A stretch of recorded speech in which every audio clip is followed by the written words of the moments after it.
19번째 아침입니다. 여러분 교재 보시면 기도 계약 그런 제목입니다. 기도 계약. 마태복음 18장 18절 말씀 우리 같이 한번 교재에 나오는 말씀 같이 한번 읽어보겠습니다. 무엇이든지 너희가 땅에서 매면 하늘에서도 매일 것이요. 아멘. 무엇이든지 너희가 땅에서 매면 하늘에서도 매일 것이요. 10년쯤 전 어느 날 이 마크 베트슨 목사님이 자기가 살고 있는 캐피털 힐에 있는 마약 밀매상 앞을 지나갈 때 하나님은 나에게 그곳을 커피하우스로 만들고 싶다는 꿈을 불어넣어 주셨다 그랬습니다. 좀 황당한 꿈이었죠. 마약을 판매하는 그 집 앞을 지나갈 때 저곳을 커피하우스로 만들고 싶다 그런 꿈을 하나님께서 주셨습니다. 그 당시 이 목사님의 교회는 교인 수도 적었고 가진 돈도 없었기 때문에 말도 안 되는 생각이었습니다. 그러나 하나님을 믿고 기도를 시작했다는 거죠. 이스라엘 백성이 여리고성을 돌았던 것처럼 교인들과 함께 그 마약 밀매상 그 건물을 돌면서 하나님께 간절히 기도했습니다. 그렇게 장장 5년이라는 세월을 수도 없이 그 건물에 손을 대고 기도를 했습니다. 그리고 10,000번 이상 그 건물을 돌면서 기도했습니다. 처음에 건물 주인이 요구한 금액은 100만 불이었습니다. 그러나 기도를 하면 할수록 금액은 점차 내려갔고 마침내 32만 5천 불에 살 수 있었습니다. 놀라운 사실은 우리보다 높은 금액을 제시한 구매자가 4명이나 더 있었고 그중 2명은 부동산 개발업자였지만 그 건물은 결국 마크 베트슨 목사님 교회 손에 들어왔다는 거죠. 어떻게 그 건물이 우리 손에 들어올 수 있었을까? 마태복음 18장 18절이 그 대답이라고 생각한다는 것입니다. 무엇이든지 너희가 땅에서 매면 하늘에서도 매일 것이요 땅에서 풀면 하늘에서도 풀릴 것이요. 우리의 기도는 바로 이 약속에 연결되어 있었던 것이다. 이 커피하우스 계획은 하나님이 주신 것임을 확신했습니다. 예수님이 우물가에서 오래전에 진리를 전하셨던 것처럼 그 사마리아 우물가에서 진리를 전하셨던 것처럼 우리 역시 교회와 지역사회가 만나는 곳에 포스트 모던 현대식 우물을 만들고 싶었다는 거죠. 고대 사회에서 우물은 사람들이 만나는 사교의 장소로 활용이 됐죠. 그런데 현대 사회에서 그 역할은 커피하우스가 할 것이다 이런 확신을 가지고 커피하우스를 놓고 기도했다는 거죠. 땅에서 매면 하늘에서도 매일 것이요. 이 문장에서 매다라는 단어에는 법률적인 의미로 무언가에 계약을 걸다라는 뜻이 담겨 있습니다. 우리 교회가 하나님의 뜻 안에서 기도했을 때 바로 그와 같은 일이 일어난 것이다. 우리의 기도는 영적인 세계에서 계약을 걸었고 마침내 2002년 2월 7일 그 땅의 소유권을 공식화하는 서류에 서명할 수 있었다. 그러나 영적인 서명은 사실상 그것보다 몇 년을 앞서 했던 셈이다. 따라서 소유권 이전 계약 날짜는 영적인 의미에서 우리가 그 땅을 처음으로 돌며 기도했던 날이라고 말할 수 있는 것이다. 그랬습니다. 하나님을 믿고 그 땅을 돌던 그때 이미 영적으로 계약이 체결이 됐다는 거죠. 그리고 눈으로 세상의 법적으로 계약이 체결된 것은 5년 후였지만 이미 영적으로 기도할 때 영적으로 계약이 체결됐다는 거죠. 이 책에서 여러 번 말했던 한 가지 진리를 다시 강조한다.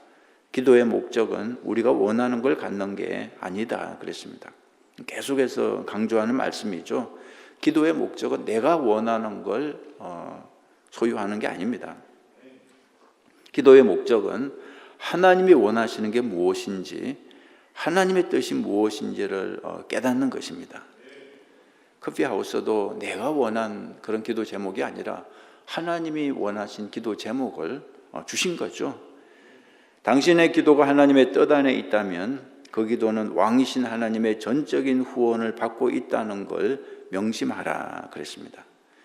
A.W. 토저가 이렇게 말을 했습니다. 하나님을 생각할 때 가장 먼저 떠오르는 생각이 우리에 대한 가장 중요한 것을 말해준다. 자, 그럼 질문 하나를 해보겠다 그랬습니다. 당신은 하나님을 생각할 때 어떤 모습이 가장 먼저 떠오르는가? 하나님을 생각할 때 어떤 모습이 제일 먼저 떠오르십니까?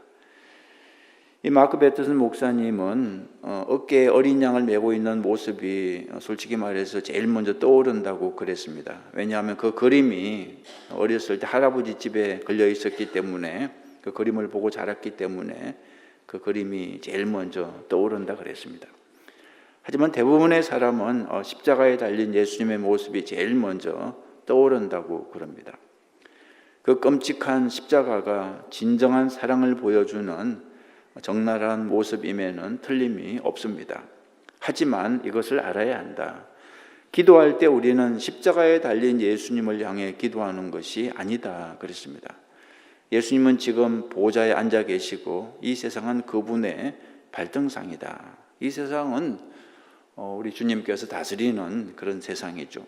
그래서 모든 권위와 권세가 온전히 그분의 것이다. 당신이 그분의 소유라면 그분의 권세도 당신의 소유인 것이다. 우리는 하나님의 자녀이기 때문에 어마어마한 권세를 갖고 있다 그랬습니다. 주님의 것이 다 우리의 것이 되는 거죠. 우리가 주님의 이름으로 기도할 때, 명령할 때 그대로 되는 놀라운 권세를 가지고 있는 거죠. 그럼에도 불구하고 우리가 그걸 잊어버리고 그걸 자꾸 얕보고 경시하는 경향이 있습니다. 높고 영화로우신 하나님을 보았던 이사야처럼 우리도 하나님을 제대로 봐야 된다는 거죠. 우주 만물의 주인이시고 우주 만물을 다스리시고 모든 소유권을 가지고 계시는 하나님을 제대로 볼 줄 알아야 됩니다. 그런 면에서 토저의 말은 옳다고 생각한다. 그는 말하길 하나님을 낮추어 보는 관점이 수많은 악의 원인이고 하나님을 올바로 보는 관점이 수많은 문제의 해결책이다 그랬습니다. 하나님을 정확하게 봐야 된다는 거죠. 우리의 가장 큰 문제는 무엇이라 그랬습니까? 하나님을 너무 얕잡아 보는 것이다. 이건 못하실 거야. 이건 하나님도 못하실 거야. 그래서 기도를 해도 내가 할 수 있는 것만 기도하는 것이 우리의 문제죠. 하나님 이건 못하실 거야. 이건 불가능해. 그래서 우리가 이번에 사순절 기도를 하면서 불가능한 기도를 올려드려 보자. 하나님의 그 능력 권세를 신뢰하고 내가 할 수 없는 기도를 올려드려 보자. 그렇게 말씀드리지 않았습니까? 우리의 가장 큰 문제는 하나님을 너무 작게 보는 것이다. 하나님은 결코 작은 분이 아닙니다. 하나님은 우리의 생각보다 훨씬 크신 어마어마한 분입니다. 우주를 보면 별을 세보면 그런 거 알 수 있지 않습니까? 정말 상상할 수도 없이 어마어마한 분이죠. 하나님은 우리의 가장 큰 문제보다 훨씬 더 크신 분이고 우리의 최고 지혜보다 훨씬 더 지혜로운 분이며 상상을 초월할 정도로 자비롭고 능력 있고 강인하고 위대하신 분이다 그랬습니다. 무슨 말로도 표현할 수 없을 만큼 하나님은 크신 분이죠. 지금 돌이켜보면 우리 교회가, 마크 베터슨 목사님의 교회가 그 약속의 땅을 사는데 오랜 세월이 걸린 사실이 감사하게 느껴진다 그랬습니다. 하루아침에 된 게 아니라 수없이 그 장소를 돌고 기도한 후에 이루어졌는데, 근데 그것이 하나님의 능력이 부족해서가 아니라 그 과정이 필요했다는 거죠. 그로 인해서 우리가 큰 꿈을 꾸게 되었고 열심히 기도했고 깊이 생각할 수 있었기 때문이다 그랬습니다. 다시 덧붙이지만 그게 기적이 필요한 일이 아니었다면 그건 기적이 아니었을 것이다.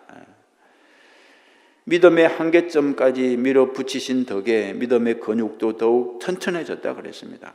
근육이 가만히 누워있는데 생기는 법은 없죠. 힘이 들어야, 어려워야 근육이 생기는 것처럼 믿음의 근육도 마찬가지입니다. 그래서 하나님께서 우리로 하여금 쉽게 응답해 주시지 않고 충분히 기도하게 만들고 충분히 눈물을 흘리게 만드시는 거죠. 이제 우리 교회는 더 크고 더 멋진 기적을 위해 기도함으로써 기적의 청지기가 되려고 노력할 것이다. 우리에게는 목적만이 중요하지만 하나님의 나라에서는 목적을 이루는 과정도 중요하다. 목적을 이루는 과정에서 우리가 성장하고 변하는 것이 더욱더 중요하다 그랬습니다. 우리의 믿음이 성장하는 것, 우리의 성품이 변하는 것, 이것이 하나님은 중요하게 생각하는 부분이라는 거죠. 예수님은 기도의 매는 속성을 설명하신 뒤에 기도의 능력을 다음과 같이 깨우쳐 주셨습니다.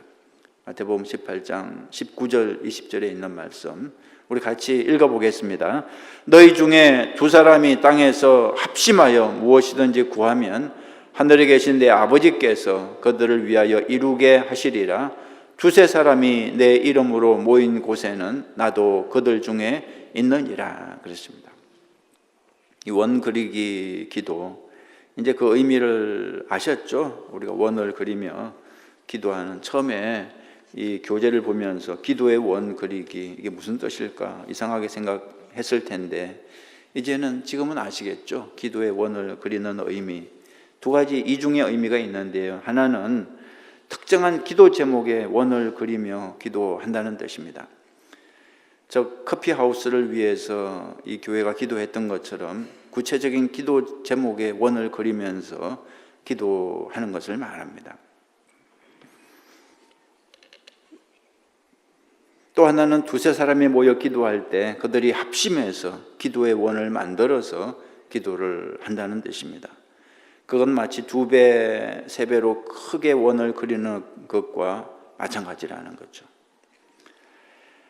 매다라는 말은 같이 묶는다는 의미로서 결혼 서약을 할 때 사용되는 단어와 같은 말입니다. 두 사람이 한 몸이 되는 것처럼 두 사람이 매어서 합심해서 기도할 때 둘은 하나의 영이 되는 거죠. 여러 사람이 합심해서 기도하면 아주 놀라운 일이 일어나는 거죠. 믿음이 더해지는 것이 아니라 곱해지는 것이다 그랬습니다. 더 큰 믿음으로 기도할 수 있다는 것입니다. 그래서 모여서 합심해서 기도하는 것이 그만큼 중요한 것입니다. 마지막으로 매다는 사슬로 묶다는 의미를 갖고 있는데 성경에는 3,000개가 넘는 약속들이 나오는데 바울은 그 모든 게 그리스도 안에서 이해가 된다 그랬습니다. 가장 강력한 기도는 하나님의 약속에 사슬로 묶여 있는 것이다 그랬습니다. 기도할 때 그저 머릿속에 생각나는 것만 기도하지 말고 성경 말씀을 놓고 기도하라 그랬습니다. 그래서 여러분 성경을 읽을 때 빨간 색연필로 말씀의 동그라미를 치고 그 말씀을 붙잡고 기도해 보시기 바랍니다. 정말 말씀의 원을 그리고 그걸 기도 제목으로 삼고 하나님, 주님이 말씀하신 이대로 이루어 주시옵소서. 성경책을 펴놓고 동그라미를 천 그 구절을 하나님 앞에 보여드리면서 주님이 말씀하시지 않았습니까? 우리 하나님은 시건치 않는 분이고 주님의 말씀은 결코 헛되이 되는 법이 없는데 주님, 이 말씀에 제가 동그라미를 쳤습니다. 원을 그렸습니다. 말씀하신 대로 이루어 주시옵소서. 성경책은 하나님의 약속으로 가득 차 있습니다. 구약과 신약이 온통 하나님의 약속들인데 수많은 약속들은 축복의 약속들입니다. 그것을 붙잡고 거기에 동그라미를 치고 주님, 너와 내 집이 구원을 받는다고 말씀하시지 않았습니까? 우리의 집을 구원하여 주옵소서. 우리의 자녀들을 구원하여 주시옵소서. 말씀을 붙잡고 말씀을 하나님께 보여드리면서 그렇게 기도하라는 거죠. 구약시대에는 성경 말씀에 자신을 묶는다는 말을 문자 그대로 실천해서 성경 두루마리를 눈에 잘 띄는 곳에 놓아두거나 신체 일부에 붙여놓고 늘 기억하려고 노력했다. 하나님은 이스라엘 백성에게 너는 또 그것을 내 손목에 매어 기호를 삼으며 내 미간에 붙여 표로 삼고라고 말씀하셨습니다. 우리가 어떻게 하면 하나님의 말씀을 우리에게 묶어놓고 기도할 수 있을까? 문자 그대로 이마에 붙이고 또는 손목에 메고 이스라엘 사람들은 그렇게 했습니다. 그러나 우리는 어떤 식으로 할 수 있을까? 가장 좋은 게 암송을 통해서 성경 말씀을 당신의 머릿속에 묶어두라 그랬습니다. 우리 교회 학교 아이들이 사순절 기간에 성경 말씀을 암송하고 있고, 이번 부활절 예배 때 그 암송한 것을 발표하게 될 것인데요. 말씀을 어려서부터 암송하는 것, 이것이 말씀을 나 자신에게 메어 놓는 훈련이 되는 거죠. 우리도 마찬가지입니다. 암송을 통해서 성경 말씀을 당신의 머릿속에 묶어두라 그랬습니다. 기도할 때 말씀을 암송하면서 주님 말씀하시지 않았습니까? 이 말씀대로 이루어 주시옵소서. 그렇죠? 또 묵상을 통해서 성경 말씀을 당신의 마음속에 묶어두라 그랬습니다. 하나님이 주신 말씀을 깊이 묵상하면서 그것이 기도가 되는 거죠. 그것이 기도가 되는 거죠. 기도를 통해 성경 말씀을 당신의 과거, 현재, 미래에 묶어두라 그랬습니다. 과거, 현재, 미래가 하나님이 응답하시는 그런 삶으로 변하게 될 줄 믿습니다. 자, 오늘의 기도 전략. 다른 사람과 합심해서 기도하는 것은 그 기도의 공정을 받는 것과 같다 그랬습니다. 법적인 효력이 있고 강력한 기도가 된다는 거죠. 자, 두 번째 페이퍼 보시겠습니까? 망루에 올라가라. 내가 내 파수하는 곳에 서며 성루에 서리라. 하박국 2장 1절에 내가 내 파수하는 곳에 서며 성루에 서리라. 고대 사회에서 망루는 여러 가지 목적으로 사용이 되었습니다. 성벽 위의 망루는 도시들을 경비하는 초소였고, 목초지의 망루는 야생동물에게서 양떼를 지키기 위한 목동들의 경비 초소였습니다. 포도원의 망루는 도둑들을 잡아내기 위한 초소였습니다. 파수꾼들은 망루에 올라가서 지평선을 바라보며 상황을 살폈습니다. 가장 먼저 보고 가장 멀리 보는 사람들이 바로 파수꾼들이었습니다. 기도를 하는 사람도 마찬가지라는 거죠. 기도하는 사람들은 영적인 파수꾼입니다. 중보 기도자들은 영적인 파수꾼입니다. 그들은 영적 세계에서 가장 먼저 보고 가장 멀리 보는 사람들이다. 왜냐하면 기도가 그들에게 아주 특별한 시야를 열어줍니다. 하나님이 보시는 시야를 열어줍니다. 기도할 때 하나님이 우리의 영을 들어서 높은 곳에 있게 하시고, 그래서 가장 멀리 보게 하시고 가장 빨리 보게 만들어 주시는 거죠. 남들이 보지 못하는 것을 보고 깨닫게 해주시는 거죠. 마크 베터슨 목사님의 망루가 있는데 에베네셀 커피하우스라 그랬습니다. 나는 그곳 옥상에 올라가서 기도하기를 좋아한다 그랬습니다. 기도의 응답인 그 건물의 제일 꼭대기에서 기도한다는 거죠. 하나님이 기적을 베풀어 주신 장소가 바로 그 커피하우스인데 어찌 믿음의 기도가 나오지 않을 수 있겠는가 그랬습니다. 갈멜산에서 비가 오기를 간구했던 엘리야도 그런 심정이 아니었을까 싶습니다. 하나님은 바로 직전에 놀라운 응답을 해주셨고, 그때 바알 선지자 450명, 바알과 아세라 선지자 850명을 상대로 승리를 거두게 해주셨죠. 하늘에서 불을 내려주신 그 기적은 엘리야로 하여금 믿음을 가지고 더욱 기도하게 했습니다. 불을 내려주신 하나님이 비를 내려주시지 않을 이유가 없다는 믿음이 생긴 것입니다. 바로 그것이 기도 응답으로 생기는 부산물이다 그랬습니다. 하나의 기도가 응답되면 우리는 하나님이 그것보다 더 크고 굉장한 기적을 앞으로도 일으켜 주실 거라는 믿음을 가지게 됩니다. 기도가 응답될 때마다 우리의 기도 동그라미는 점점 더 커지는 거죠. 점점 더 확신이 생기고, 하나님의 신실하신 응답이 우리의 믿음을 강화시키고 더욱더 끈질긴 기도를 하게 되는 것입니다. 이 장소와 믿음은 연관성이 있다 그랬습니다. 이스라엘 백성은 영적인 의미가 있는 장소에 기념 제단을 세웠습니다. 그리고 회개 시기에는 그 제단에 돌아가서 하나님과의 언약을 갱신하기도 했습니다. 요단강을 건널 때 하나님께서 요단강을 갈라주셨죠. 그래서 요단강을 마른 땅처럼 건너지 않았습니까? 그래서 그것을 기념해서 거기서 돌 12개를 가져다가 기념비를 세우지 않았습니까? 장소하고 믿음이 관계가 있습니다. 다윗은 골리앗을 죽인 장소에 한 번 이상 다녀왔을 것이다. 왜냐하면 자기 믿음을 다시 한번 갱신하기 위해서. 아브라함도 하나님이 순양을 보내신 모리아산에 순례 여행을 갔다 오지 않았을까 싶다.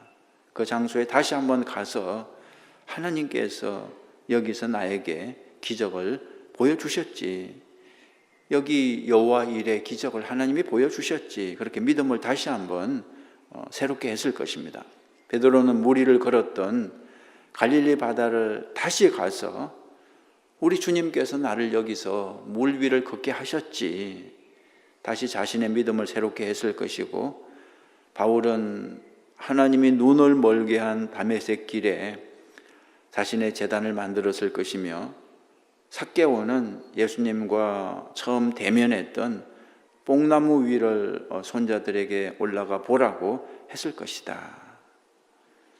내가 거기서 예수님을 만났단다. 이렇게 아마 자손들에게 얘기를 했겠죠. 저도 시애틀의 프레드 허친슨 병원에 가보고 싶다. 1년에 한 번은 가보고 싶다. 그런 마음이 항상 있었는데 가보지 못했습니다. 한 번은 다른 볼일이 있어 가봤는데 거기를 한번 가보면서, 자주 가보면서 하나님이 이곳에서 새로운 생명을 주셨지. 그렇게 믿음을 다시 한번 새롭게 할 필요가 있다고 생각합니다.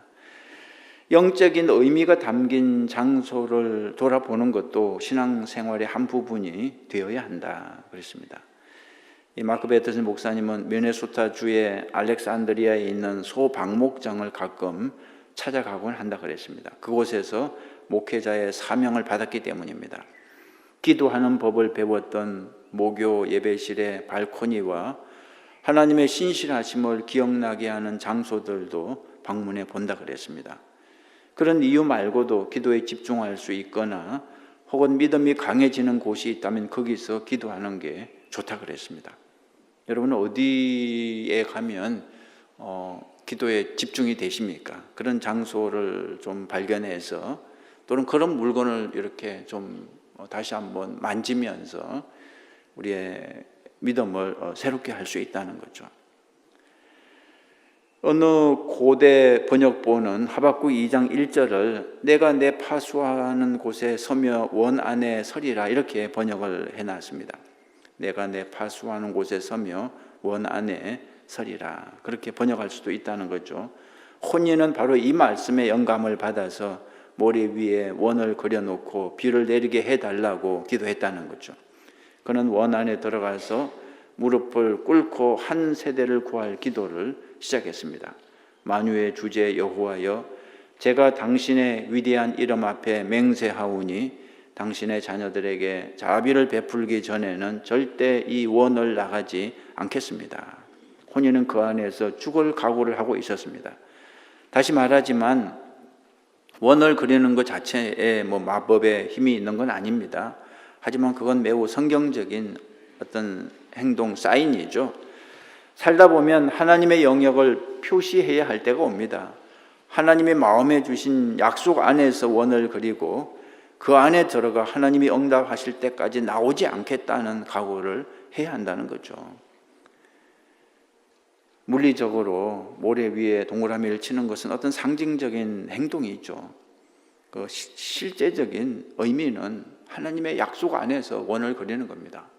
하나님이 주신 그 약속 안에서 원을 그리고 주님이 응답하실 때까지 제가 나가지 않겠습니다.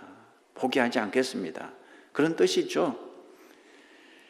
몇 가지 사례를 소개해 보겠다. 얼마 전에 나는 뉴욕 퀸즈에 있는 크라이스트 태버너클 교회 기도회에 초청되어 말씀을 전했다. 이 교회는 브루클린 교회 지교회로 마이클과 마리아 더소 부부가 50년 전에 개척한 곳이다. 그들의 세 아들 애덤, 졸단, 크리스도 그 교회에서 교역자로 섬기고 있다. 그 가족들은 기도의 능력을 보여주는 증거 그 자체였습니다. 왜냐하면 세 아들 모두 청소년기를 탕자로 보냈기 때문입니다. 세 아들은 청소년 때 구제불능처럼 보였습니다. 그러나 마이클과 마리아는 그들에 대한 기도를 포기하지 않았습니다. 마이클과 마리아는 실제로 화살과 표적을 사서 그 위에 아들들의 이름을 적어놓고 계속해서 중보기도의 화살을 쏘았다고 합니다. 그 표적은 아들들을 중보한다는 가시적인 기도의 동그라미였습니다. 수년에 걸친 그들의 기도는 여러 번 낙담을 맛보았지만 결국에는 한 명씩 주님께로 돌아왔습니다. 재미있는 사실 하나는 부모인 마이클과 마리아도 20대에는 탕자들이었습니다. 마약 복용은 일상이었고 종교는 아예 거들떠보지도 않았습니다. 그런데 휴가 중에 마리아가 성령의 역사로 죄를 뉘우치는 경험을 하게 됐다는 거죠. 당시 마리아는 교회에 있었던 것도 아니고 설교를 듣고 있었던 것도 아니고 또 뭐 성경을 읽고 있었던 것도 아니었습니다. 그런데 갑자기 양심의 가책을 느껴서 죄를 회개했다는 것입니다. 어떻게 그럴 수가 있을까요? 교회에 있었던 것도 아니고 설교를 듣고 있었던 것도 아니고 성경을 읽고 있었던 것도 아닌데 어떻게 갑자기 양심의 가책을 느껴서 죄를 회개할 수 있었을까? 거기에는 사연이 있었습니다. 마리아가 양심의 찔림을 받던 그 순간 친구들이 모여서 그녀를 위해서 중보 기도를 하고 있었던 것이다. 그렇습니다. 이런 사례는 얼마든지 있습니다. 우리가 기도할 때 놀라운 기적의 역사가 그 사람의 마음을 찔러서 변화시키는 그런 역사는 얼마든지 있습니다. 또 한 가지 재미있는 사실은 마이클과 마리아 부부가 오래전부터 청년회를 위해 기도했는데 우리 교회도 사실 청년회를 놓고 기도하고 있지 않습니까? 그 청년회가 바로 코앞에 있었다는 사실이다. 그들은 바로 자신의 집에서 청년회 목사들을 키우고 있었습니다. 어느 날 하나님은 아들 에돔에게 청년들이 줄지어 교회로 걸어 들어오는 환상을 보여주셨습니다. 에돔은 청년회를 만들었고 지금은 크리스가 청년회를 이끌고 있다는 거죠. 금요일 청년 예배 시간이 되면 교회 주변이 청년들로 에워싸인다 그랬습니다. 기도할 때 하나님께서 이루어 주셨습니다. 서클 메이커가 세상에 나온 이후 성경 말씀의 원을 그리고 기도하거나 하나님이 주신 소원의 원을 그리며 기도한다는 얘기를 많이 들었습니다. 그 중에서도 가장 큰 기도의 원을 들자면 넥스트 레벨 교회를 목회하는 조시 간용 목사가 뉴 잉글랜드의 6개주를 자동차로 달리면서 3,000km에 이르는 기도의 원을 그린 것이라고 할 수 있다 그랬습니다. 마크 패터슨 목사님은 캐피털 힐 일대 7.5km를 걸으면서 기도했다 그랬는데 그 얘기를 책에서 읽은 뒤에 자시 목사는 그들이 약속의 땅으로 삼고 있는 장소를 놓고 같은 방식으로 기도해야겠다는 생각이 들었다는 거죠. 그래서 다른 교역자들과 함께 차를 몰고 5일에 걸쳐서 하와이를 다 돌아도 이렇게 시간이 안 걸릴 것 같은데요. 5일에 걸쳐서 기도와 찬송을 부르며 그곳을 한 바퀴 돌았는데 그때 감동적인 경험을 살려 해마다 신년이 되면 연례 행사로 그 일을 반복한다는 거죠. 가장 독특했던 기도 행진 하나를 소개하는데요. 몇 명의 중보 기도자들이 꿈과 예언의 말씀을 통해 3,000권의 성경책을 워싱턴 DC를 에워싸고 있는 115km의 벨트웨이에 묻으라는 성령의 지시를 받았다는 것입니다. 그들은 성경책이 가득 든 배낭을 메고 사부로 무장하고 10일에 걸쳐서 그 지역을 다니면서 40걸음마다 성경책을 땅속에 묻었다는 것입니다. 여러 번 의구심이 들기는 했지만 이게 무슨 짓인가 싶었지만 주님은 계속해서 그것이 자신의 뜻임을 확인시켜 주셨다는 것입니다. 에스겔이 성스러운 상징 혹은 예언적인 행동의 의미로 성을 에워쌌듯이 그들도 미국의 수도가 하나님의 것임을 선포하는 의미로 성경을 심었다는 것입니다. 사실 성경을 심는 것이나 성을 걸어서 도는 것이나 사실 무슨 차이가 있겠습니까? 어떤 사인이죠. 하나님이 주신 그런 사인이죠. 성을 돌라, 성경을 심어라. 우리의 머리로는 전혀 이해가 되지 않는 것이지만, 상식적으로 논리적으로 말이 안 되는 것이지만, 그런 하나님께서 그런 사인을 주실 때 순종하는 마음이 중요한 거죠. 그들은 계속해서 이런 기도를 드렸습니다. 하나님, 워싱턴 DC와 미국 땅을 부드럽게 개간하셔서 하나님의 말씀이, 우리가 심은 이 하나님의 말씀이 다시 한번 깊숙이 심겨지게 하소서. 어떤 기도의 표시였죠. 그런 행동 자체가 중요한 것이 아니라 그런 기도 자체가 중요한 거죠. 기도 자체가. 기도가 본질이고 이런 행동은 하나의 형식이죠. 한 번 더 강조하지만 원을 그리는 형식 자체는 아무런 신비한 힘도 없습니다. 그 내용이 있어야 형식이 의미가 있는 거죠. 원형으로 돌면서 기도하든 그냥 마음속으로 기도하든 아무 상관이 없습니다. 중요한 건 그 의미죠. 성령께서 그 기도 행진을 지시하셨는가? 성령께서 그런 감동을 주셨는가? 주님이 주신 감동이라면 그 모든 형식도 의미가 있는 것입니다. 성령께서 지시하신 일이라면 우리는 믿음의 발걸음을 내디면서 하나님의 영역을 표시하면 된다 그랬습니다. 다음에 우리가 기도의 원 그리기 40일을 놓고 다시 한번 언젠가 기도를 한다면 이 벽에다가 큰 동그라미를 좀 이렇게 큰 도화지에 동그라미를 그려놓고 여러분들이 각자 하나씩 동그라미를 맡아가지고 그 안에 자기 기도 제목을 좀 적어놓고 기도했으면 좋겠어요. 그죠? 우리도 눈에 보이는 이런 어떤 사인 표시를 좀 가지고 어떤 분은 정말 동그라미를 그려놓고 자기 기도 제목을 거기에 써놓고 기도해서 응답받았다고 그렇게 말씀을 하셨는데 우리도 벽에다가 큰 동그라미를 각자 자기 동그라미를 그려놓고 거기에다 가서 자기 기도 제목을 써서 함께 한번 기도해 봤으면 좋겠습니다.